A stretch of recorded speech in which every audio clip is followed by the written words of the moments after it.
hijacked a bus, murdered 9 of our local workers, Palestinians, their fellow Gazans, on the bus, killing 9 of them on video. And I don't know if you want me to explain that. So that, yeah, go ahead. Yeah, so that was one of our non-lethal tactics. Would we be able to walk up just to see what we're gonna? Yeah. When you're done up here, now can we go walk up there? But I really do want people to understand there's nothing to hide here as we go out and showing what's going on. And here we have them actually extending a litter to help some people out. Yeah, so there are often heat injuries. That's what I'm not a medical expert. That's what it looks like to me. So they're going to bring her back, check her out. If it is a heat injury, they'll give her electrolytes and some water in the shade. Yeah. Back up a little bit, get out of their way, and we can. So this is Samaritan's Purse. Another moving thing for me, before Samaritan's Purse was on site, we had very highly trained Special Forces medics, physician assistants, maybe some doctors, performing this, and you'll see they're working right now. Those are former military medics, Special Forces medics most likely, and they're helping the doctors and nurses of Samaritan's Purse administer medical aid. We're just going to do it because you guys have been accused. Permission, so we'll Thank you. Yeah, I appreciate that, because you guys have been accused of so much. It's disgusting.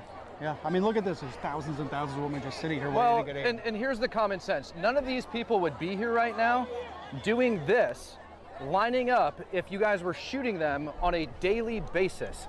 It's not what would happen. None of our security personnel have ever fired a weapon at anyone during this engagement. Not once. We have actually, Mo, during the Hamas stampede, fired a shot into the air for crowd control so he could run into the stampede and save a child's life, which he did. Really? Yes. He's too humble to really tell that story, but I'll tell it. Well, good morning, ladies and gentlemen. Welcome back to another episode of the Speak the Truth podcast. Is Hamas manufacturing a genocide using the UN? And my answer after my visit to Israel is yes. And I didn't get that conclusion fed to me by any of the people that I met with while I was over there. No, that is just something that I've been able to figure out on my own. Now, do I think the UN in its entirety is complicit in everything that it's been doing? No, maybe not the UN in its entirety, but organizations such as UNRWA and the World Food Program, yeah, I think it's kind of undeniable at this point. For those of you guys that have been a little bit out of the loop, while I was over inside of Israel, I was able to, how do I want to say this? Ooh, shush. I was able to make a visit, right? And that visit included heading over to the humanitarian aid crossing, right, at Karum Shalom. And while I was there, I came across, we're just going to say that I was speaking to a gentleman that we're going to call him an official from, Kogat. That's what we're going to call him because he wants to remain anonymous. And originally it was the dog and pony show that most people get when they show up there. Hey, look, this is all of the aid that we're sending through. It's all getting stacked up over on this side of the border. You guys can see where all of these things are going. Right? Here is all the stuff that we have. World Food Program needs to do its job, get its butt in order. The UN needs to send more vehicles, et cetera, et cetera, et cetera. I got to push this man several times, and not just once, not just twice, but I mean several times. And I had to explain to him, listen, man, I know in my hardest of hearts that there is no other way that Hamas can currently be pushing their war effort than by smuggling in explosives via humanitarian aid. There's absolutely no other way that they could have done that. And the guy pushed back a little bit, stating that he didn't want to show me any of these things. He didn't want to show me the humanitarian, or he didn't want to show me the equipment and stuff that they were able to find. This is a bottle of hydrochloric acid. Eventually, the man ended up telling me that it's dangerous for me to see these things because they found such things as Semtex that we're going through. And then I just kind of explained to him that I could basically give him a class on Semtex. Long story short, listen, dude, show me this stuff and we'll go from there. And then I was allowed access to this. And yeah, there's other witnesses, number one. And number two, in addition to this hydrochloric acid that you guys see on your screen, that you have up there, I want to let you guys know when I took these photographs, my location was also turned on for these photos. So it's undeniable where these pictures were taken from as well. And again, I'm just going to say there was another very reputable individual who's American and unbiased in this situation that was there alongside of me when I was able to get these photographs. this wasn't the only stuff that I was actually, able to see inside of there. Here you can see some brand new like 511 gloves, along with a couple other things that were in there as well. And it is readily apparent, all right, after seeing all of this stuff, that without a doubt, beyond the shadow of a doubt, that the humanitarian aid is being used to smuggle in weapons and equipment for Hamas, period. And with that being said, that brings a whole new picture to light of how long have they been doing this and how much has gotten through. And to start from the beginning, I will tell you that this gentleman said that within the last week alone, Kogat took 720 tons of humanitarian aid out of these shipments that were going into Gaza. 720 tons. Now, to give you a visual reference, that is the equivalent to 3 full semi-trucks of contraband. So for the last week since I was there, that is 3 full semi-trucks worth of contraband that were being smuggled into Gaza.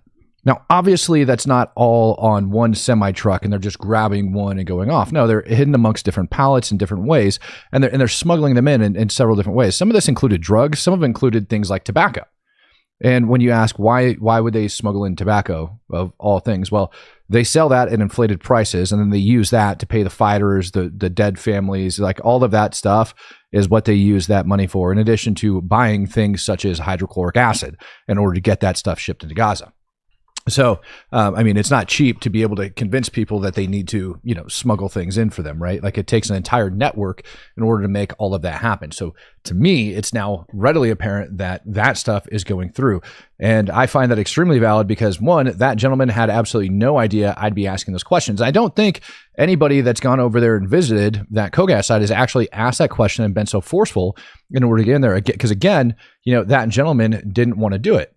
Now, that brings up my next point, which is a video that the Gaza Humanitarian Foundation shared with me.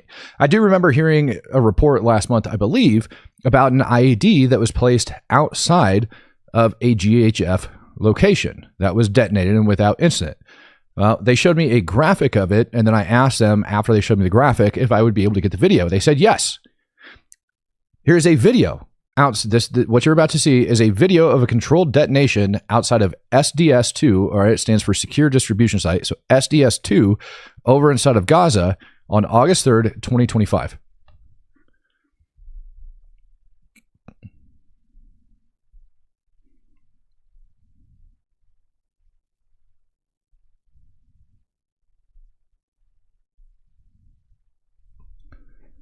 Now, that is a very large IED beyond most people's comprehension.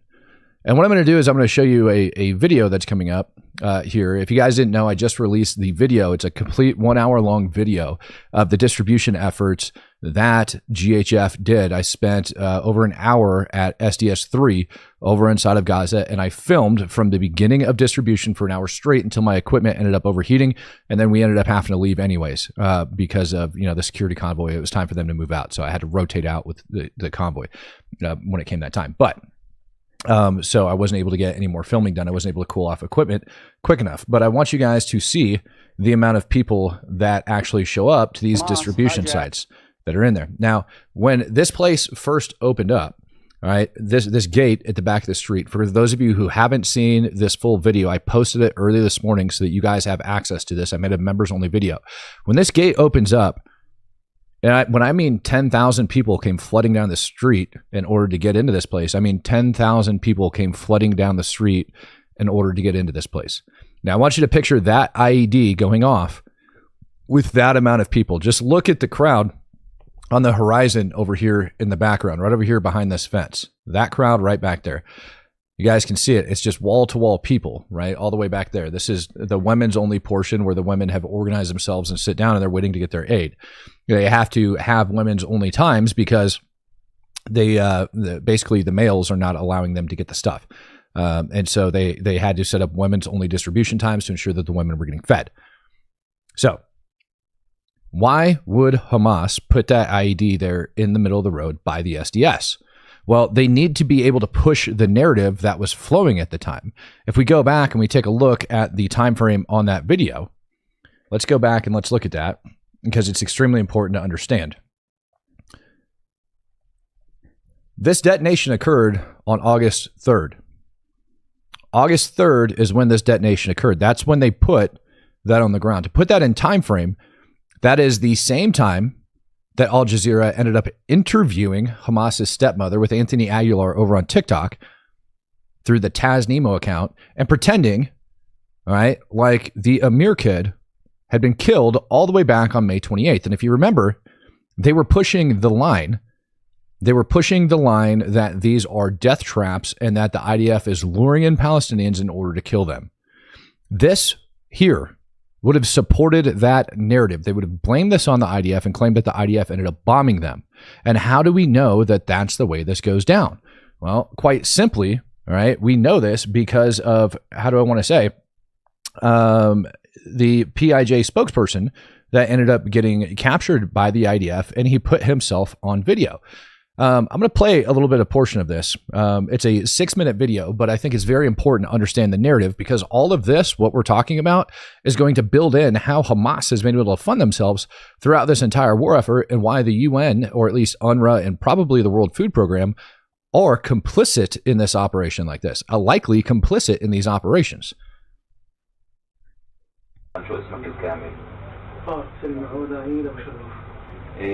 انت شو وظيفتك بجهاز الاسلام؟ متحدث اعلامي في الحرس.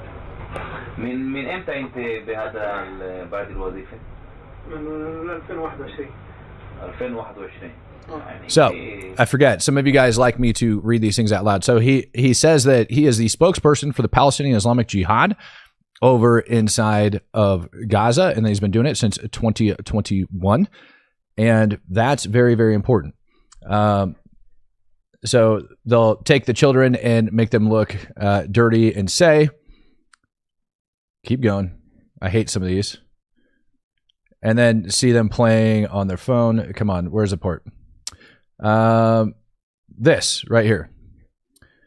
He talks about the Al Salil hospital from the beginning of the conflict. And what he says, for those of you that don't remember, that is the hospital that everybody accused Israel of bombing. And he talks how that narrative was actually orchestrated and put out by Hamas and the PIJ directly to mainstream media. And he says something very important right after that statement. So here he talks about how it goes through the decision-making process for what they're going to end up putting out. All three of them then communicate fully via WhatsApp, for example, and that's how they discuss the message. It's true that this story is false, but we wanted to promote it. Interrogator says, and after the decision, how is it carried out? He said, in practice, it goes to the publicity contacts. Publicity contacts send it to all their organizations, and from there, to whom do the organizations turn? To the spokesperson. And so they have publicity contacts that reach out to mainstream media and say, hey, this happened. Israel just bombed a hospital and killed 500 people. And then the mainstream media ends up reaching out to them and they go, yep, that's true. Here's your narrative. And that's how it's blasted out so quickly with all of these different events. And he responds, it takes him a minute, half a minute as needed. Interrogator, give me an example of when this was happening. He says something that was implemented, for instance, at the start of the war was Al Halil Hospital. It was a local rocket. We said it was Israeli.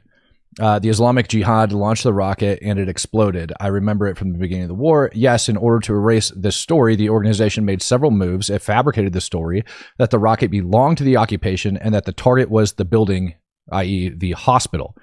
So when we see things like this, we go, okay, now it makes sense why all of that came out so quick. And then we see that bomb that's going off over outside of the GHF distribution point, which was, make no mistake about it, intended to target those civilians. Now, the only question remaining is why would these mainstream media outlets be going to them? And this guy actually gives us a reason for it. All right. This is what he says about it afterwards. They relied on some of the stories from the international press. Interrogator says, okay, after that, they published it to the whole world. Yes. Says, between you and the Hamas spokesperson or organizations, do you have contact with them? He says, yes, of course. Interrogator talks, about who they go to with the goal of discussing some of the media issues related to the resistance of the people. For example, today we have the cost of living in Gaza and we don't want to focus on it. It's very hard for people and we're not focusing on it. So they recognize the cost of living as a pain in the butt. says, so we meet together with the department heads. For example, Dawood Shabib is there, names a couple people, communications department and other spokespeople from other parties. And then we discuss, for example, we want to divert attention from the cost of living. You know, the situation in Gaza is very hard and it's very disturbing to people. He said, we know that you say one thing to the internal media organizations and the Gaza people and something else to the international organizations, right? International media differs from the Arab ones. They focus on humanitarian issues. We don't speak to them in the language of violence, destruction, and revenge. They come and say, let's talk for a minute or two, but only talk to me about the humanitarian side, meaning, for instance, you'd say it's our right to live. We want the situation to return to normal and our children to live like other children in the world. We have the right to receive capable institutions. This is the humanitarian side. And the other side, some of the international media organizations automatically address, like Al-Alil, when the event happens, they turn to us. Now, interesting enough, he says that what they do is they give this information, right? They basically send their articles back to Hamas and the PIJ for them to clear. And if they don't like the narrative, they simply tell the mainstream media outlets to change the narrative. And when they tell them to change the narrative, the interrogator asks, why would they do that? And the guy being interrogated says, well, simply put, they want and they need information from us. So if they want to keep access, then they have to change that narrative. That's what this guy says. That's what the PIJ spokesperson actually says.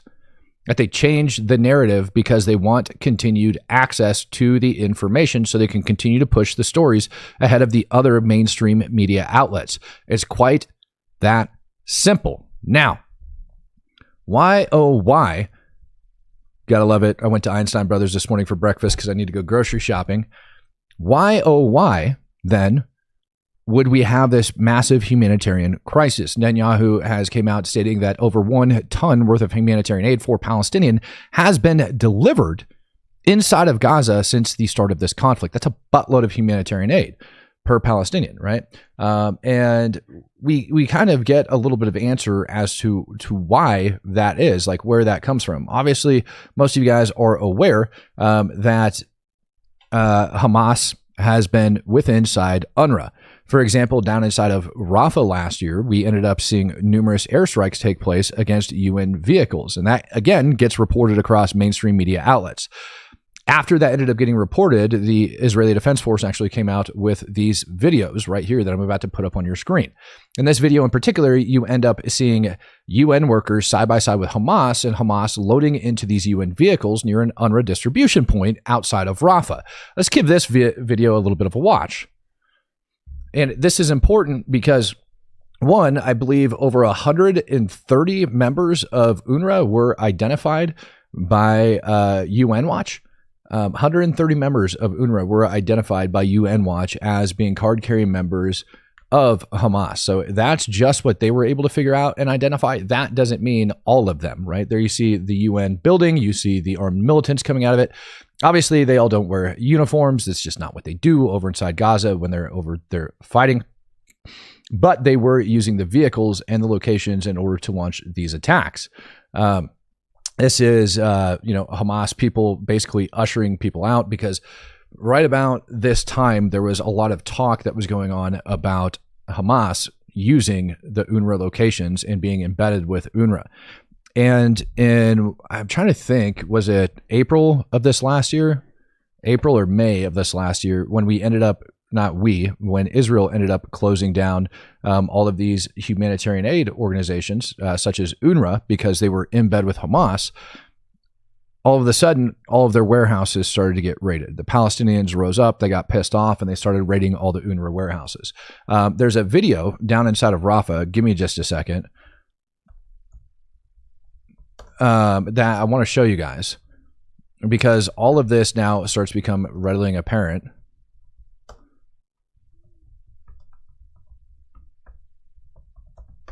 And because what the Palestinians did was they raided these UN warehouses. Down in Rafah in particular, this is one of them. This is an UNRWA site. All right, let me get this up on here for you. This is an UNRWA site that after they were shut down, the Palestinians actually went inside and they raided. And what they came across was pallet after pallet after pallet of humanitarian aid. And so at that point, it was readily apparent that UNRWA was controlling, all right, the flow of humanitarian aid into Gaza. And they were doing it to, one, keep prices inflated in the market. So they made these people hungry by controlling the flow of humanitarian aid. And in doing so, they were able to raise the prices of all of the food that they were releasing. For example, I think the latest figure I heard coming out of Gaza is about $50 for 1 kilogram of flour right now. And it fluctuates. You know, I've heard it as high as 70. I've heard it as low as like 30 to 40. But either way, we're talking about a kilogram of flour in US dollars inside war-torn Gaza.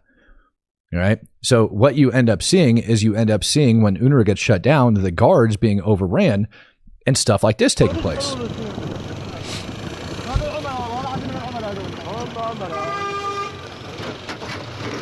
Now, this wasn't an Israeli airstrike. This is literally the people that were pissed off at UNRWA going in there and stealing and taking back the humanitarian aid that was supposed to go for them.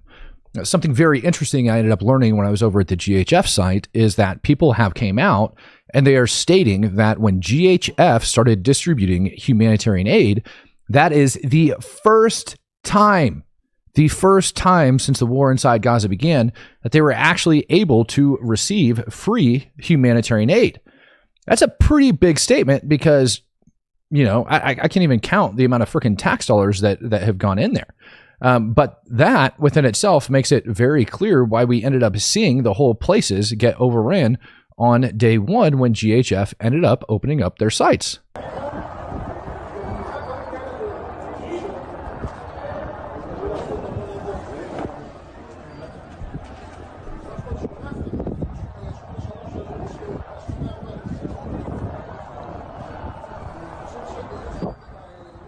Now, when we first saw those videos, we had thought to ourselves, well, that's just the Palestinian people being Palestinian people. I know that's kind of like what I thought in my mind. No, what it is it's fear of missing out, right? This is like the biggest case of FOMO back then that we ever saw. All of these people likely assumed that they would have to pay for all this humanitarian aid. So all of these mass riots and stuff that we ended up seeing of people going in there and getting it was because they intended on raiding and stealing it all. They thought that they'd have to pay for this crap, and they knew it was there, and they likely knew the Americans were not Hamas, and they're not going to end up gunning them down. So instead, they go in, jump, and start taking all this humanitarian aid. After talking with several of the contractors on the ground that day, from that day, they'll tell you that the people were not even remotely being hostile towards them, not even remotely being hostile towards them. Instead, you know, they just kind of sat there and stared at it. You know, they were basically looking at each other. The workers are like, yeah, we're not going to shoot people for taking stuff we're going to give it to them anyways. We're just going to let them take it. Eventually, they had to clear it out because of the threat that was taking place on the ground. But this likely is what attributed to that mass hysteria. So UNRWA, by controlling all the humanitarian aid, by stealing it all and forcing the people to pay for food that was supposed to be given to them for free, caused this mass hysteria, in my opinion. There is no other way to look at that. Absolutely no other way to look at that. When the UNRWA warehouses ended up getting shut down, when they ended up getting defunded by the international community, when Israel ended up denying UNRWA after their complicity with Hamas any more access into Gaza, the people rose up and they took over those UNRWA warehouses to take the food back. When GHF opened up, they probably assumed it was another UNRWA-style thing and they had had enough and they were going in to get their food. All of that manufactured by Hamas and being put out in the mainstream media beforehand. Period. That is the way that they had been operating. And when you ask, why is it that they were able to do that for so long? And what is the purpose of doing that for so long? Then I got to bring up the actual ability for Hamas to be able to fight this war for 2 years straight. 2 years straight. Hamas has been fighting a war against the Israelis. And even as soon as this last month, they're still able to make massive IEDs like that one, which takes a lot of explosives. They've been firing rockets. Now, the rockets have gone down quite a bit. Their munitions have gone down quite a bit, but they still have them. Even Israel, who's waging this war, needs to conduct refit operations. They need to leave Gaza. They need to go out. They need to bring in new supplies. They need to bring in ammo. Once you shoot a bullet, it doesn't shoot again. You've got to get another one or you got to reload it. And all of that takes supplies. And you had, at the beginning of this conflict, an estimated 40,000 Hamas fighters who've been waging war against Israel for the last 2 years.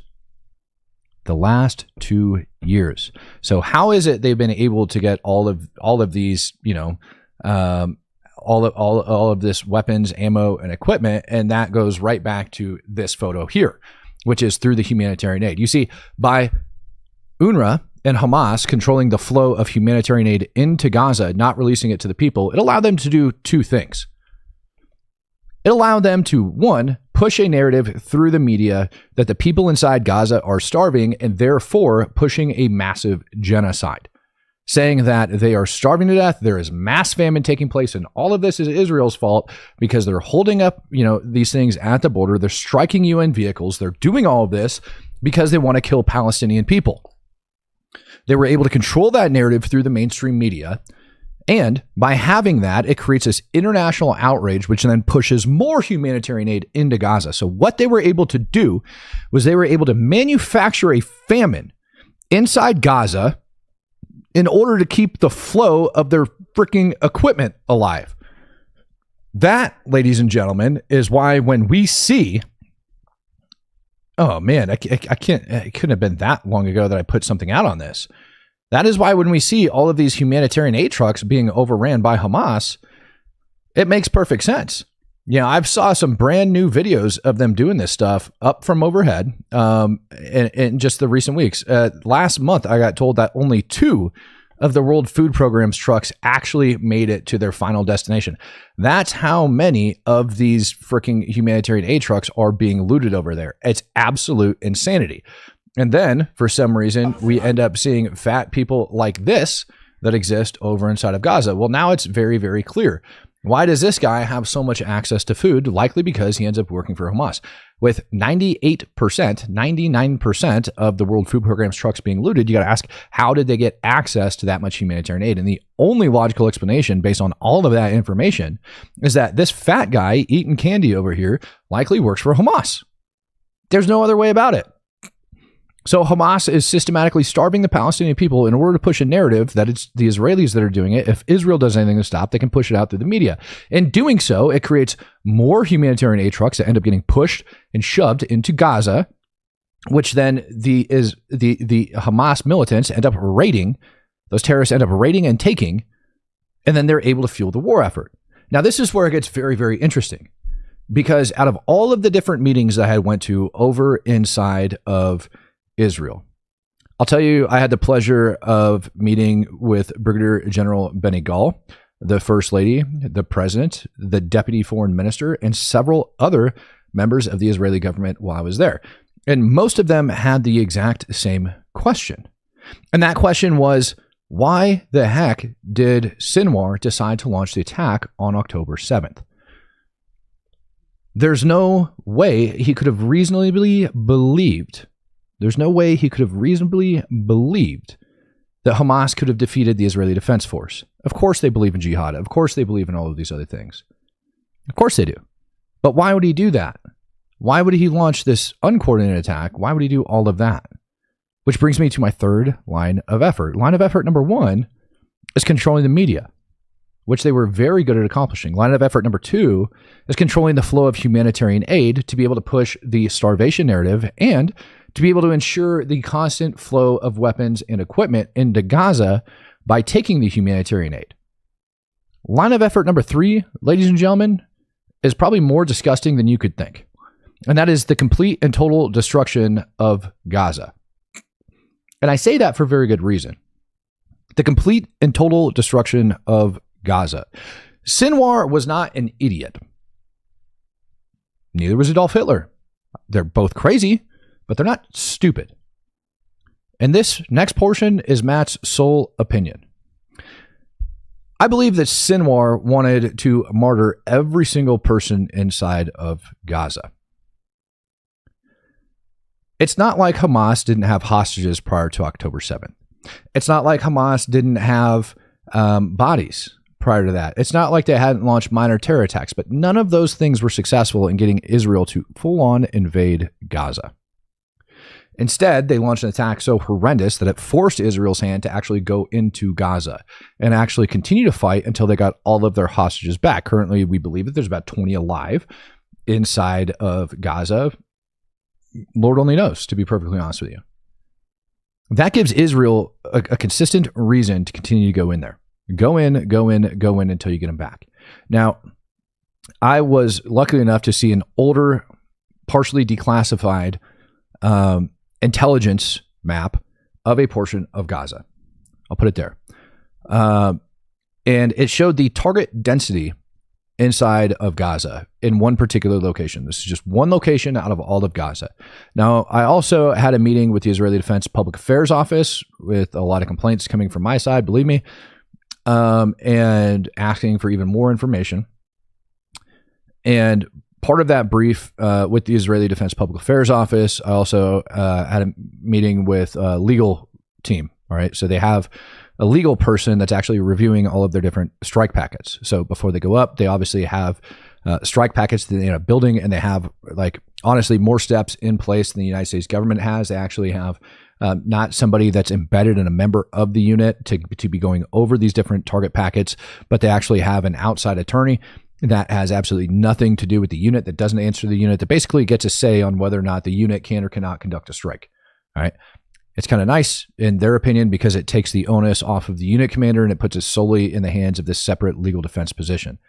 Now, all of that stuff has been fully maintained, and they're able to take these strike packets, and when they're questioned about it, in a classified environment with the UN, then they're able to share these strike packets to say, this is why we did it, and it's all legal. So here is the information for why we have it. Now, I'm saying that because after reviewing that information and then seeing the target density map for a particular location, and this particular target density map included several different types, mainly two different types of legal, legitimate military targets in any setting. And the way these targets were arrayed within inside this area, you couldn't walk down a block without passing 4 or 5 of them. Right? Like they had so many that you couldn't walk down a block without passing multiple of these things. And I say that for a reason. And I do believe that target density map to be valid based on the targeting packet that I was able to see. Because you don't build that type of intelligence, you don't have that much stuff, and you don't present that without having the ability to back it up. And they're going to have to back that up inside of the UN. So when I say Sinoir's plan was the complete and total destruction of Gaza, here's why. He had such a target dense environment, and he had so many dug in positions. He had so many rockets buried into schools. Even the tunnel system in which Hersh Goldberg, the U.S. hostage, was killed in down in Rafah last year, was inside of a school, inside of an elementary school. That's verified. That is a fact. The reason they did that is because they want Israel to strike all of these objectives. They want Israel to go in and fight. Their objective was to get Israel to level Gaza while pushing this genocidal famine crisis and continuing to fund their war effort by bringing in things, smuggling them in via humanitarian aid. And in doing so, the international community would condemn Israel. If they were able to get ahead of the narrative and push enough information out, they'd be able to get the international community to condemn Israel. So I present to you this question, and then I'm going to go ahead and open up the Discord because I know I'm going to have a lot of questions about my trip and everything that I ended up doing. So here's the question that I would present to you. If today Egypt or Turkey decided to conduct airstrikes inside of Gaza against the Israeli Defense Forces and told the international community they're doing so in order to prevent a genocide, would anybody in the international community stop them? No. I personally don't think so. I think that this entire thing was manufactured by Sinoir because he knew that he alone, even if working with Hezbollah, even if working with Iran, he would not be able to take down Israel. Instead, he relied on the public opinion, the court of public opinion, in order to do so. And in order to do that, behind the scenes, he ended up setting up so much crap in such a narrative formed way that there is no way anybody in the international community could have thought otherwise. By blasting out fake information, by controlling the narrative, by controlling the famine, by controlling their flow of weapons, they ensured that this fight would continue to rage and that Israel would end up having to increase violence as they go along. I see a lot of people in the comment section when I ask that question say no. And you are correct. they wouldn't be able to do it. So with that being said, I do want to open the Discord, and I do want to take questions over the different things that I saw, because I know I'm going to have various amounts of questions coming out from you guys. And so I want to make sure that I'm able to answer those questions with you. So the Discord is now opened up in the Live with Matt section for you guys to be able to jump in there and to ask some questions. And I'm sure it's going to take just a minute, but you guys eventually are going to end up getting in there, and we're going to be able to have a great discussion. Now I'm seeing people roll in. So just go ahead, raise your hands, and come on in here so that we could have this discussion, because I want to have it with you. That video that I ended up releasing about the GHF distribution today, beyond the shadow of a doubt, absolutely no doubt in my mind, there has never been incidences where GHF was just murdering civilians. It is a complete 1 hour video. You guys need to go check it out. If you haven't seen it, you guys need to like, and you guys need to share that video. Discord link is broken and you can't get in. Oh, that's really frustrating. Well, while people are pouring in and I'm waiting for them to raise their hands, what I'm going to do is I'm going to go grab a brand new Discord link, and I'm going to drop that into the chat for you guys so that you have that. So give me just a sec, because sorry, I've been my brain is still a little bit fried. Last night is the first night I actually was able to sleep through the night. After returning, so I've got one decent night of sleep underneath my belt, which is great. Feel really good about that, being able to get some sleep. But nonetheless, that's where I'm at. Texas, what's up, buddy? Do you not have audio? You guys are all lacking on audio. Can't hear you in Discord. No audio. Great. So that means I need to back out and come back in. All right, let's try this again. Every time. Texas, can you hear me now? You able to hear me? You able to hear me? Sir. Sorry, I was unmuted, yeah. Can you hear me? Yep, I see you have that official Tel Aviv suntan. I mean, I've had this tan long before Tel Aviv, just FYI. I know, I had to throw it out there, though. Yeah. No, that's it's most definitely not a Tel Aviv suntan, for dang sure. What do you think, man? I mean, one, I think it's extremely damning that we now have evidence that the UN has been smuggling in humanitarian aid. That's pretty jacked up. It's like my opinion on this is you remember when you sent me the video and I was like, well, duh, like right. Like it's new news, and your response was right away, yes, but now look, it's on camera, it's here, it's like it's physically been seen.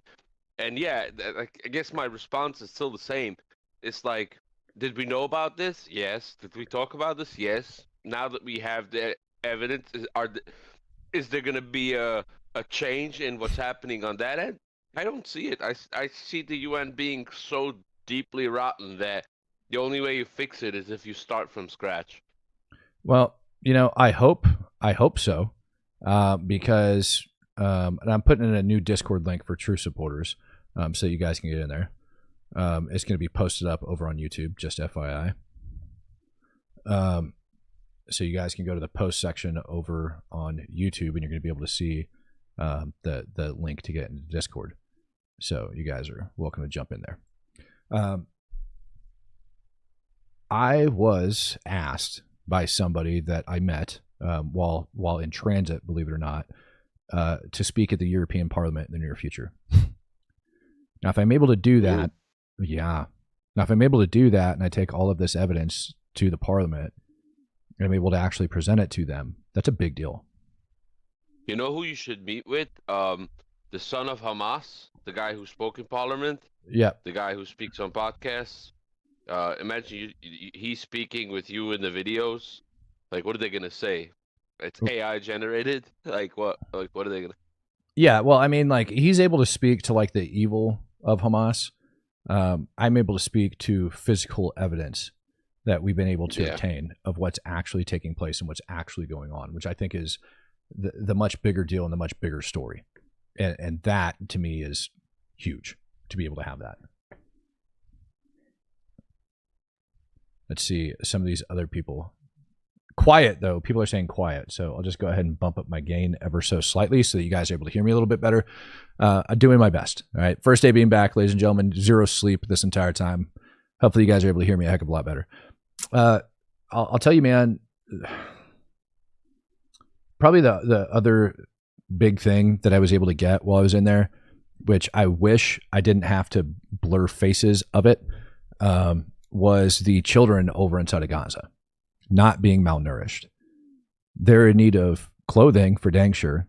I'm not sure if it's 30 or 40% of them that didn't have shoes on. I didn't exactly get a count, but a lot of them are running out of shoes. Winter's coming in, all of the other stuff, right? So that's going to be another crisis. It's going to be coming up here in the next month or two. And I know GHF is like leaning forward on that to get those people like some actual aid. But the other thing that absolutely blew my mind while I was out there, and you can see it in the video, if you guys watch it, you just see random people coming out of the crowd and walking up to a particular location in order to get medical attention. I found that very interesting because that's not something that you can manufacture. That entire situation, let's say even if they knew that I was showing up that day weeks or months ahead of time and that I would be filming the entire thing and I coordinated this with them, there is not a snowball's chance in hell that you're going to get 10,000 people inside Gaza to behave themselves like that.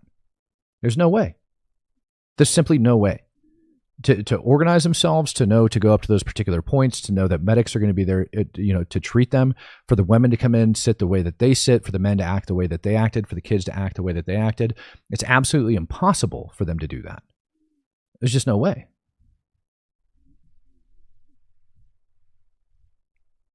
You still there? Yeah, it was pretty organized. So remember we were talking about this way when you were first planning on starting to consider going out there, when even before the Aguilar stuff was going on.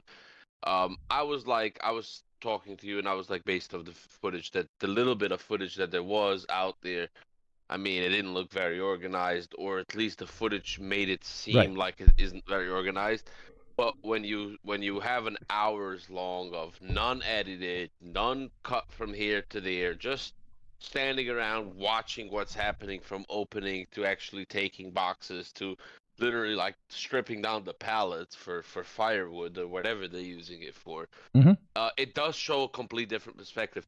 It shows a few. I was mostly impressed with, not as much as like what the Gaza Humanitarian Foundation was doing, because again, that's what they're designed to do. They raise money and then they purchase food and they package the food and they have, like, obviously they bring it to the sites.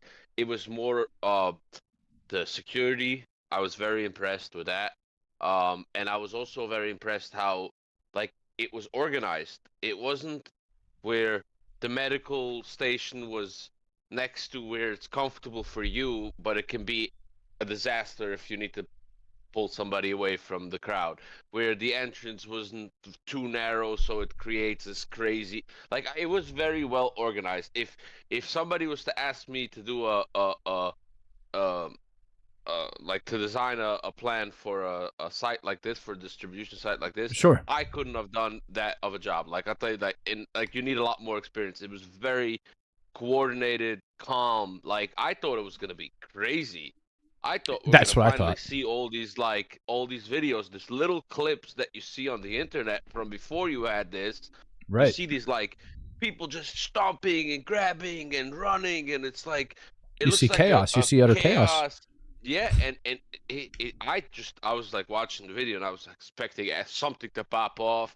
First, I thought that the detonation. I didn't read your post when you posted the video of the IED detonation, like the deton place. I didn't read it, so I didn't know that it was just a deton place. I thought that was like a snippet from what's to come. So when I was watching the long video, I'm like waiting for that thing to go off, and I'm like, everything is just calm, and the guy's just explaining to you, and he's like, okay, can we go talk? Like it. I don't know. I was very impressed. I till today, or till yesterday when I watched the video, I thought these sites were hectic, wild, screaming, loud, because that's what the little clips that the internet had, the few snippets and photos that the internet had from these, made it out to seem like. That's what that's what it like was looking like. But in an hour-long video, it tells a completely different story. It's night and day different from what it is, and like, I knew when that flashbang went off in the distance, I was like, dude, we got to go over there. Because I can already tell you that people are going to scream that they just shot somebody and now they're hiding it and they don't want to show it. Well, screw you. I'm going to go walk up there and look. And it surprised me, number one, that he had to ask for permission for me to be able to like walk out there with him, because I was like, it's safe. And then number two, well, I mean, it's safe to an extent, you know. And then two, when I actually got out there, I hate to say I wasn't shocked to see everything still calm in an orderly manner, right? Like, not shocked at all to see when I went out there, things were calm in an orderly manner. And even more so, even after those munitions were thrown, that the kids are still willing to run up and be happy. And you know what I mean? Like, there's no hate amongst those people and that humanitarian aid site. If they had been murdering hundreds and thousands of people out there, there would be hate and discontent. And I'm not quite so sure you would get that large of a turnout at all. Yeah, why would people come? Like, oh, your cousins are getting killed. Like, oh yeah, let's just go to the place where everybody dies because maybe you'll get a box of food. Now these people come. To me, it even looks like some people waited in the distance. Like, again, with the things about he was explaining with the bikes, I was impressed that they were able to convince the people to leave their bikes outside. Like, hey, you can't bring bikes in. It's a big you can't bring in motorcycles. Leave your motorcycles outside. Yeah, and I was impressed. Like, people roll up, they put their bikes down. They're not like, didn't seem like they're like they made it out to be like people have to like travel this for like 6 a.m. till 1 p.m. They're just traveling just to come there to get a broken bag of flour. Like, that's what the internet made it look like before we actually see what's going on there. What's going on there is people show up in the morning. They know their schedule. The ladies know when the ladies are coming. They know their schedule. They come. They sit down. There wasn't security run. There wasn't a barricade. You can't do that an event in the United States without barricades. Right. Get people to sit down like that, and that like in a crowd that like go to any famous people, per person, YouTuber or influencer or celebrity goes into a shopping center. You can't get the crowd controlled. It's impossible. Like, with all the security, it goes wild all the time. These people sat down and waited for the turn in the heat. Waited like they knew what was happening. Like, it's like that's the routine they're used to. Yeah, Not you the can't make routine of that up. like, oh, You we're can't. going to go. You can't stage You that. can't act that. Yeah, you can't act that. You can't act that many people coming in and just sitting down waiting for their food and going home. Like, you can't act that. What you could act is a 10-second clip of 4 people screaming, and you make it seem like it's, oh, that's at the site. That's what you could act, and that could be 15, 20 kilometers away, not even at a GHF site. So, like, I was very impressed with the way that things looked from the perspective of watching it from a sideline for an hour long. Like, I looked at it from a stranger just standing in the side and watching it. Not the person watching is not involved. You're not getting paid to be there. You don't work for either one of the companies that are there. Just standing in the side and seeing with your own eyes how and what's happening. And I was very impressed. Yeah, and I want to thank John Wilson, who came in gifting out 50 Speak the Truth memberships. John, greatly appreciated, sir. I think that's the first Speak the Truth gift donation of memberships during a live stream since I've been back. I really appreciate that. And dude, I'll tell you that was exactly what I wanted to do. I wanted it to be raw and uncut because I knew there'd be a lot of editing that goes into it. But I think it's important to show it that way because that makes it irrefutable. That from the beginning, from when the gates opened up, that this is what's happening. Because the way those people are going to act, you can't stage that. And I didn't hide anything either. You know, even in the opening interview with Chapin, I didn't hide the gunshots that were taking place in the background and provided context and information for what they were. You're still in a war zone. Correct. You're still in a war zone. Correct. People have to understand that. Correct. And it was hard. I didn't even hear, and it's hard to make out whether it was a mortar or an RPG, but it was one or the other. I went with mortar. That's what it sounds like the most to me, but I like kind of on the fence about it being an RPG. But either way, you know, the one mortar round is not what the IDF uses, nor one RPG, right? Like, they don't use either of those two things. To me, it sounded like a mortar round, and I didn't even hear that when him and I were talking. I didn't hear that until I was editing the video, and it was in there. But I wanted to make sure that all of that information is included, because at first you have like the single pot shots that are going off, right? And you don't hear a lot of gunfire going back and forth. And then eventually they identify the target and they're able to start shooting. And so it's it's odd to me that people are just accusing the IDF of mowing people down, and not a single time that came forward. Because if somebody was wounded outside of there by the Israeli Defense Forces or by Hamas for that matter, I would have seen somebody with a gunshot wound come up to those medics for help. That didn't occur. Nobody was bleeding. None of that. There was one lady that was limping, that was kind of holding onto her leg. And I want you guys to realize, like, you know, when it comes down to like medical treatment and medical aid, that, you know, the distance and the locations that these hospitals are located at are quite literal war zones. And so they don't have that access. So they're going to these guys and gals out there, the people from Samaritan's Purse and the, you know, former 18 Deltas or Special Forces medics that they have out there at the sites to get actual medical treatment. And that was something that I knew they were doing, but I didn't realize they had an entire operation set up amongst distribution for people to get medical treatment. Did you? I mean, those people knew to walk up there.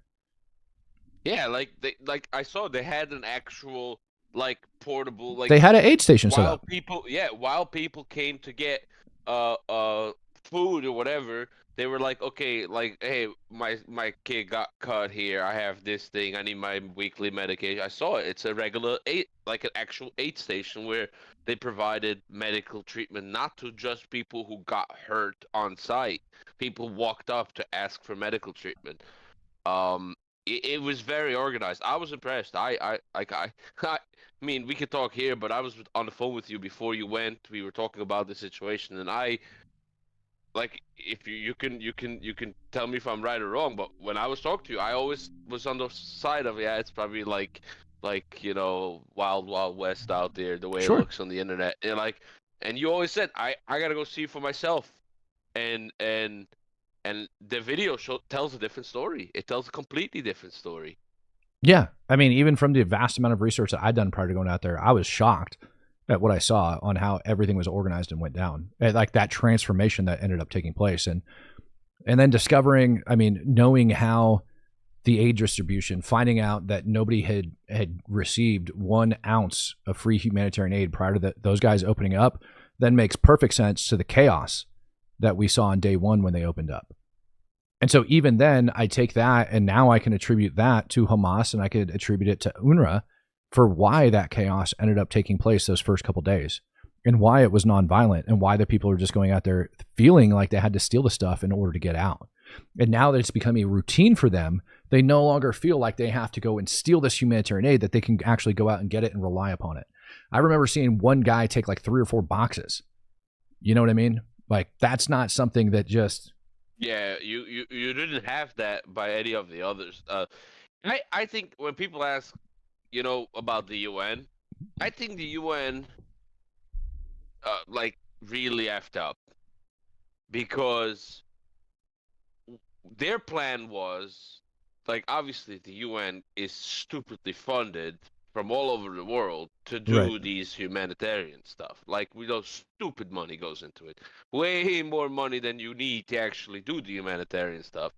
Right. So if you look at the UN, probably was like, all right, let's make it so miserable for these outside volunteer organization that wants to actually just feed the people, so we can keep running our operation. Their operation is obviously helping Hamas smuggle weapons and contraband into Gaza. Like, they obviously have guys on these routes in these trucks. It might not be the person sitting in the office in the United Nations headquarters in New York, but it is definitely that Hamas. We know that for a fact. There was Hamas people that had honor IDs and stuff. So we know that they have people working in these trucks and these routes, and that they can smuggle these things in. They don't just magically show up there, and then they hope that it ends up at a Hamas fighter versus at some random lady coming to collect aid. Right. So, but what ended up failing is the fact that GHF is just not putting up with the nonsense and just says, look, we're just here to do a job. We're just here to put out food, give these people food, and they've been doing it, and slowly this whole UN narrative is falling apart. So, like, again, what's the next step for Hamas? They can't get their stuff through this smuggling routes. Right. Israel's cutting off the Egyptian tunnels. So what are they gonna do next? Next thing is the flotillas showing up with contraband. Well, and that's just starting that narrative, like that's all that is starting and pushing a completely different narrative. But the thing is if GHF is only funded through December, they're fully funded through December. And so I also asked Chap in that video, like basically who's funding them and why are they that way? And he said that they have several large nation donors that are funding them, and that they want to remain anonymous, and so they are doing that for a good reason. I started thinking about that. Who would these nation donors be that are actually giving money to keep GHF running? And I'll tell you the sentiment that I ended up hearing from a lot of the Israeli people. I wouldn't be surprised if Israel is actually funding a lot of that humanitarian distribution that they're doing, because talking with some of the people inside Israel, like they're livid. And rightfully so, about the 1,163 people, I believe, is the total current head count that got killed on October 7th, plus the hostages that are remaining inside Gaza. And, the thought that they're the ones that did it. And yet I believe, this is Matt's personal belief, I have nothing to actually back this up, I believe that Israel is probably fronting a lot of the money to keep that operation running. Because they don't have the manpower in order to do it. It's effective in what they're doing. It's a non-biased, like organization that's out there. It's like it makes it easier for them to just fund it than to actually try to attempt to do it themselves. Right. And they know in Israel, knowing that if they don't do it, then the UN narrative wins and stuff. And like that. if they openly do it, it might tick off the local. It might tick off the population inside of Israel. Yeah, I mean that makes sense. Hard to say, but yeah, it makes sense. Because I would think Arab nations would be happy. The government, it could be some just rich Israelis or some, like, these things are not very difficult to do quietly, especially because it goes into like private companies to charities, to like the transactions get lost. You know how it is. Well, and it's my other question is, why aren't they receiving a lot of money? So that's the question that I have. Now that video is out, and that's something I'm going to be pushing in mainstream media, why aren't the GHF receiving more donations? Especially for all the people that are whining, complaining about the famine, and they clearly are having a positive impact. It's in the numbers. Why aren't other nations funding this openly? Why aren't people putting money into them to get food distributed amongst those people? I broke down the figures in that video for what it costs, like per meal and everything else. And the operational costs for them just to be there on a daily basis. So why aren't they being better funded? Why aren't more people donating with the massive complaints? Is it not because that these other nations are already paying that money to the UN and to like World Food Program and stuff like that? That obviously is a waste of time. We know that, but as far as the money allocated from these countries, like from the EU and from other countries that we know they're giving, like the UK, you can ask Grok right now how much money UK is giving. I saw that number the other day. It's a stupid number. The right. UK funds UN humanitarian programs and like the World Food Program. So like maybe that's the reason why they're not getting that, because they all are in debt. Well, I'm going to be honest. My big belief is that they don't want to see it work any other way. I don't think they want to see it working any other way. I think that they want to keep, one, they just want to be able to push that narrative, but two, they really don't want to do anything in order to help. And by taking that and releasing that video and showing, hey, look, there's nothing going on out there that's a freaking secret. You know what I mean? Like, all of these people are doing great. They all have a great relationship. Food is being distributed humanely as possible. And if they had more funding, they'd probably be able to do a hell of a lot better of a job. We're talking about putting wells in at the science and several different, things that they need to do. Why is it that nobody is funding this? Why? That's the $150 million question. I had a lady that was arguing with me over on Instagram about how this is all just a massive lie. And I'm like, okay, well, if you still think that this is a lie, how about I take you out there then? How about I get your butt out there? How about I take you and I show you what's actually going on? And for those over on YouTube that missed the opening scene, this is like the aid station that they actually have set up, and they're carrying somebody in to actually help them. I had to blur it because both the workers that are providing the aid and the civilians that are seeking aid are in danger of being attacked, both here in the United States and over there. So there you go. Daniel Lyon says, Matt, you were filming less than a kilometer away from me and didn't drop by for a whiskey and some shakshuka. I am disappointed. Well, Daniel Lyons, I was a little busy, sir. Interesting enough, stopped for coffee on my way into Gaza, over in the Gaza envelope at a little gas station. And after I had my espresso, I was just standing outside drinking the espresso, and you could see the bombs that are like dropping, because that's the morning that Israel started to go into Gaza City. And so as I'm drinking my morning coffee from a gas station about a click and a half in front of me, there's like bombs dropping inside Gaza. Well, maybe 3 clicks actually. In front of me, there's like bombs dropping in Gaza, and you're just like, this is different than I'm used to, like looking at it, kind of like going down in there. But, it's weird. It's not that long of a drive to get from the north to the south. It's not that long of a drive even to get from Karum Shalom over to the SDS I was at. Very, very short drive. Everything's very, very short. And so not a very big distance. Lots of people that are over within this area. I don't know. It was just a little bit moving to see that. And probably one of the things that pissed me off the most about after leaving this location and heading out that day was Yemen deciding to fire a ballistic missile at Israel, or 2 ballistic missiles at Israel. And it kind of pissed me off because I was heading into Jerusalem that night, and everybody starts running for the bomb shelters, and I'm like, yeah, give me a minute, because I was like in transit, starting to editing some of these videos and stuff in transit. That way I could start getting information pumped out. And so, listening to the sirens and shit go off, I'm like, all right, man, just give me a second. Let me put my shit away. Let me put my stuff away, and I'll get there. And I started going, and I was like, what the hell with this? Like, I was ticked off. Ended up taking a video and putting it out that night and being like, this is uncalled for. Like, we've got people that are inside there feeding, and what's Yemen pissed about? That we're feeding people, so they've got to now bomb this place? Like, what's their problem?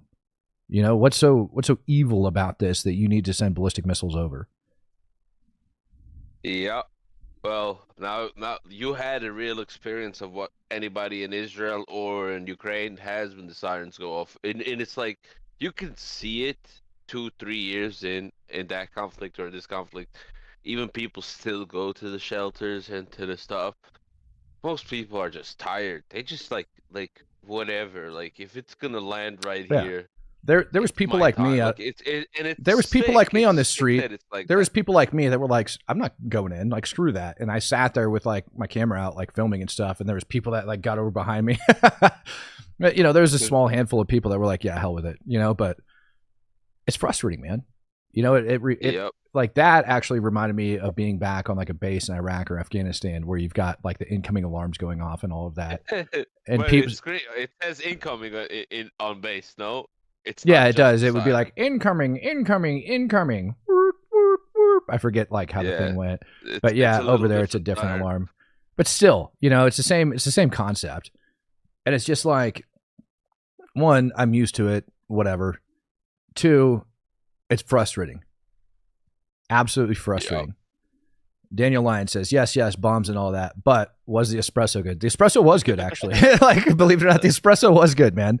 For gas station espresso, it was like top notch, man. It was really good. Well, I wish I had another one. You have to just make one more trip this year. Yeah. To get you to come out here. I mean, Ukraine's another ball game. I'll tell you something else that like blew my mind when I was talking with people. I was like, some different government officials, I had brought up to several of them, are you aware that there is a narrative exist that Zelensky was denied entry into Israel, that Israel doesn't want him to go? And they're like, what? No, that's a lie. I was like, I know that.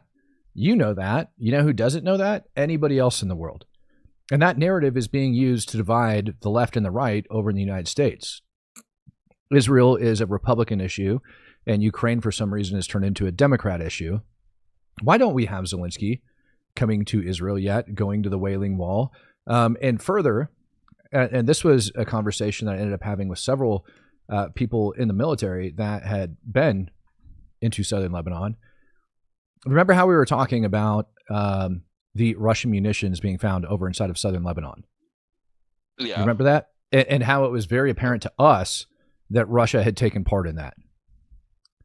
I talked to one gentleman that told me that he saw basically what we describe as a command post inside of southern Lebanon that had nothing but Russian writing on all the walls. Whiteboards, all sorts of stuff. So it's not as much as like Russia was involved. It's definitely, so these people had training, and this training is very similar to what the Russians would do on their own positions. So it was like, you could have. But what I'm telling you is that what I'm telling you though is that there is way more intel that proves Russia was involved. I'm saying what we were talking about in the videos.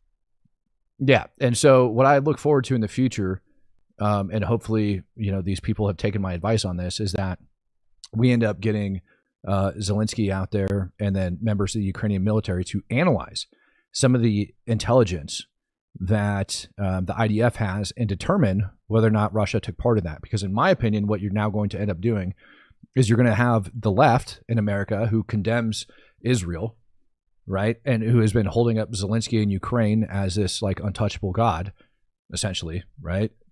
For them both basically to have to come together on this and say, well, what Israel did was they systematically dismantled Hezbollah, and Hezbollah was working right alongside Russian Spetsnaz. The bombing inside of Iran absolutely helped out Ukrainian war efforts by taking out drone factories. And on top of that, they also have a common enemy. Oh, by the way, Zelensky is Jewish and he's not barred from visiting Israel. Yeah. So I think, now I what? think, somebody asked Zelensky a while ago. There's a video. I gotta find it. Somebody asked him about that, about considering going to Israel. Zelensky made a comment saying that he has a war at home. He doesn't have to go to another one or something like that. Sure.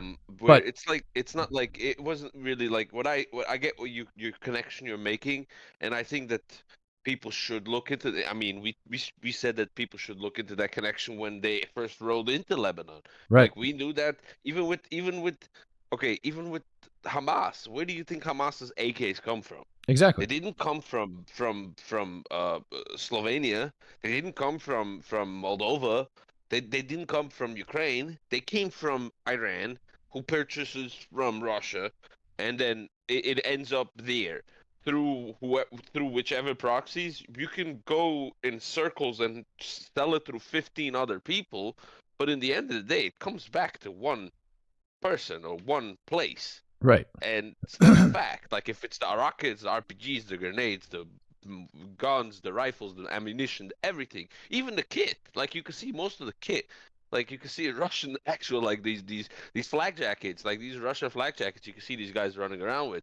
And yeah, you can say, oh, they're old Soviet stuff left in Afghanistan. Sure. Doesn't matter where they were left at. It's still Russian stuff that ends up in the hands that. But to me, you know, Israelis. that to me, hearing from that one soldier in particular about having a Russian command center down there, and it's not like they were all the way up in Beirut. You know what I mean? Like you're talking about southern Lebanon. Yeah, there's a video of an IDF soldier, ultra Orthodox Jewish IDF soldier that was like off duty or whatever, and he made a video and he says, "We will deal with Hamas, we will deal with Hezbollah, and when we were done, we will deal with the Houthis, and when we are done dealing with all of them, Russia, we are coming for you.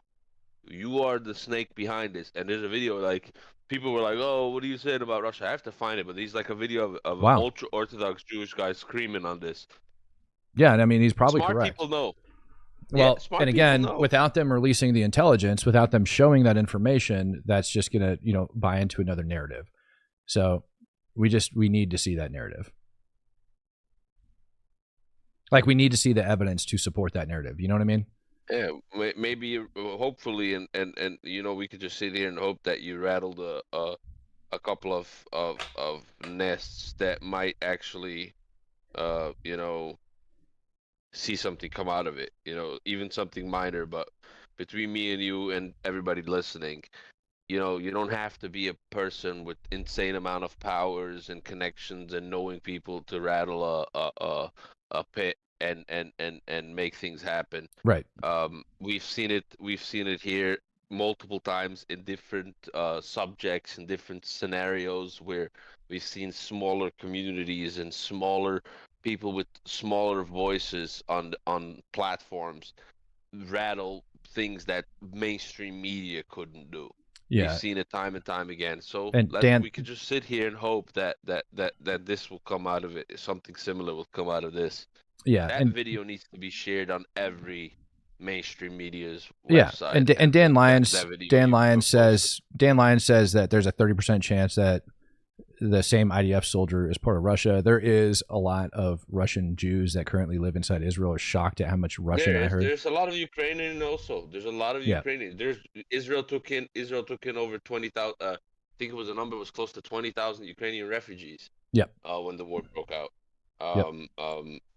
You know, I have a friend from Ukraine who still lives in Israel.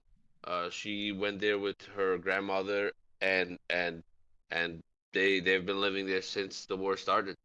Like, for me, it's like you can't make a connection. Yes, we know that there's a lot of Jewish Russian people. Like, I have Russian family. Yeah. Even though my family is mostly Ukrainian side, I do have Russian family. But like, being Russian and being a Russian is different.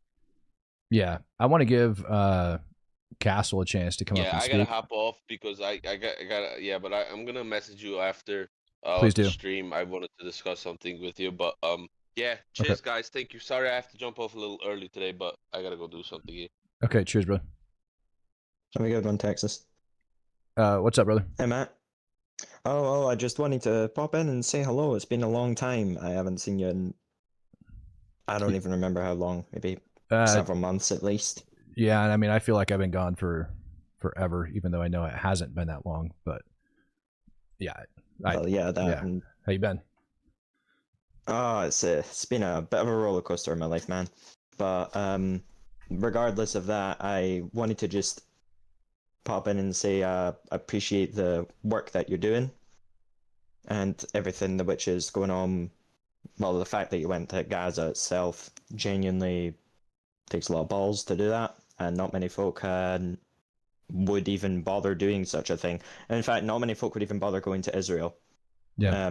Again, massive respect for you reporting on the truth. Thank you. I appreciate that.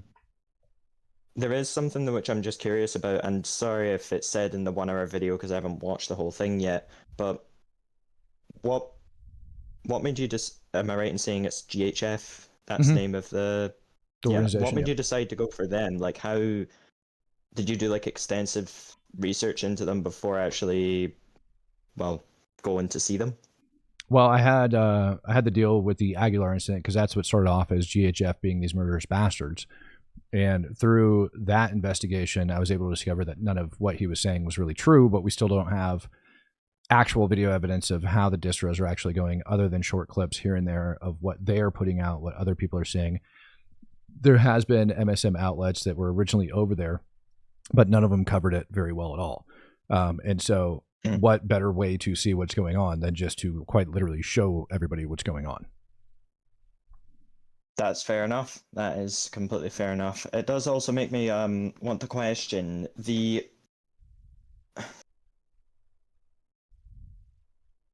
so when you say that they're a complete charity, all of their funding is completely gained by donations by rather large supporters or individuals. Am I correct in saying that? Yep. They had 30 million that came from, I believe it was like the U.S. government, USAID originally to get them propped up. And then everything else that they've been operating on has been coming from other large donors who are wishing to remain anonymous, which tells me that their nations likely are pro-Israel and anti, Gaza. But they also recognize the fact that people need food. Yeah, it does. I mean, as long as you look at where the money's coming from and it all checks out, then I'd say there's no real red flags that would go up. No, when it comes to that. Something that Chap and Face said when I was out there towards the end of the video is, he said, I have a joke. I never knew that feeding people would be so dang controversial. And I'm like, that's valid. But it's the problem is it's not the feeding people that's so controversial, because you got to ask yourself, okay, if this is legitimately what's taking place out here, why would they want to push a separate narrative? And that separate narrative is because Hamas is not going to have weapons and equipment if GHF is successful and the World Food Program and UNRWA continue to get shut down. They're just not. And we know that thanks to said COGAT official being being so polite as to turn a blind eye while I looked at some things. So That's, a massive respect to them for that. I mean, at least, again, reporting on the truth as always. It does make me think it shouldn't be controversial to feed people, and but oh wow, how far has the apple fall from the tree, Mm-hmm. I'm with you, man. Man, not even 20 years ago. I mean, to be honest, I was like a baby 20 years ago. But yeah, that says a lot. I know. But not even like 10, 15 years ago, people had a lot more respect for doing good deeds just day by day. And now look how far society's fallen, being stuck in their own little squabbles to the point of, it's frustrating, man. It makes you think we need. It is. It is immensely frustrating. I want to thank Pathcoin for coming in and gifting out 20 Speak the Truth memberships. And then I saw somebody else had donated as well just below it. I want to make sure to give them a shout out. Thank you very much, Pathcoin. It is very generous. Dan Lyons coming in saying, I got to take off. Rosh Hashanah dinner. Happy Jewish New Year to all. Yeah, I forgot. It is a Jewish New Year. I forgot completely and totally about that. Who else did I just bring in here? Singleton, what's up? Hey, what's going on? Not a mucho, my friend.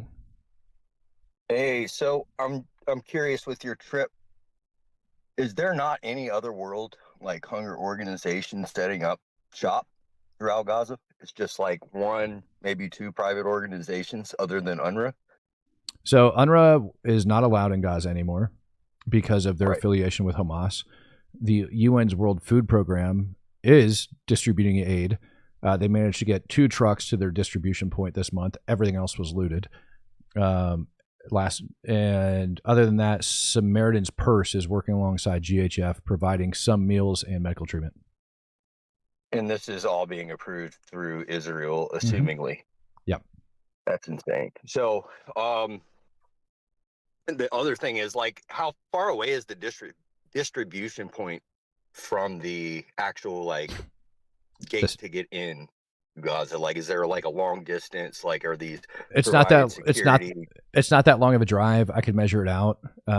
But you are going through a previous, conflict area, and there's UXO. Right. As a matter of fact, the route that I traveled on, and I'm not sure if it was the same location, but it was along the Philadelphia corridor. 4 IDF soldiers got killed in a roadside bomb attack, I think the next day. So I don't know if that was UXO or a placed IED, but I do know that 4 of them got killed over there. So it's still a war zone, right? Although much, much less.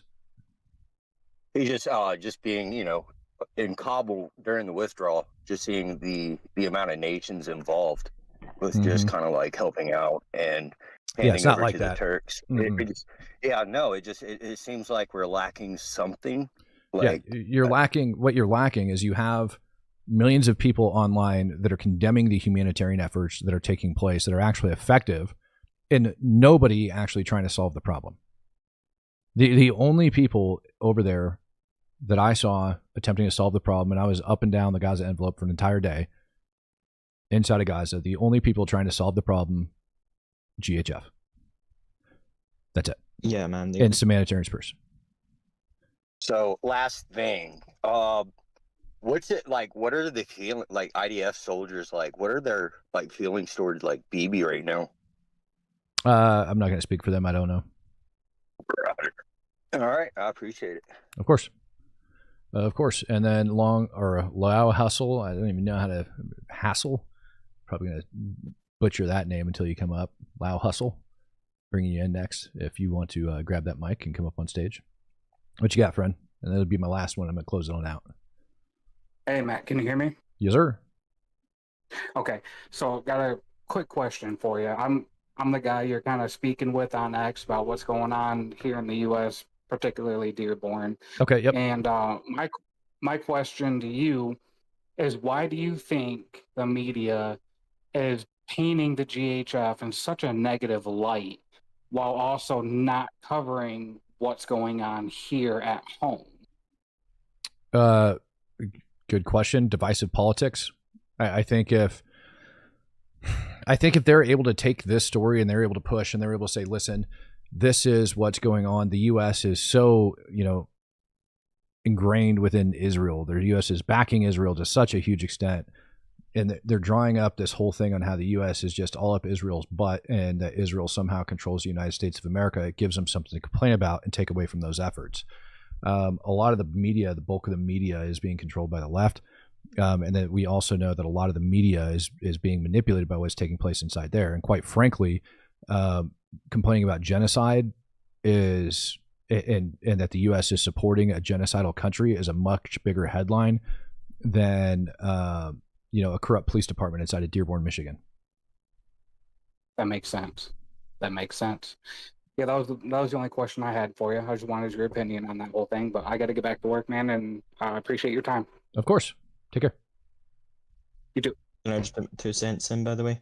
Yeah, Just go ahead, before throw I it in, go and I to- gotta take off. Cool.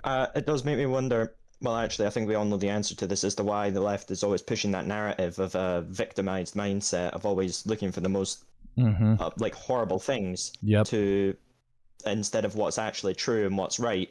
And that's just simply my answer is thinking it's just pushing an agenda and whatever gets the money flowing in. And to be frank, that's because our society has always been going in that direction of, the left pushes that agenda, more people get pulled towards the left goes stronger. And that's kind of the case until they become basically a monopoly over all of politics. But I can also see a massive backlash happening, especially after recent events. The question is whether the opposing side will be reasonable or not, but that's probably a discussion for another stream or another day. Of course. All right, I need to take off. I got this important call that I have to get. Otherwise, I'd like to stay here. But thank you very much, guys, for jumping in. See you guys later over in the Discord. And I want to thank each and every one of you for joining me here over on YouTube. And if you guys are joining me on X, I greatly appreciate it. In the meantime, I'll see you guys tonight for another live broadcast. Peace, love, happiness, and God bless. Ladies and gentlemen, I am out of here.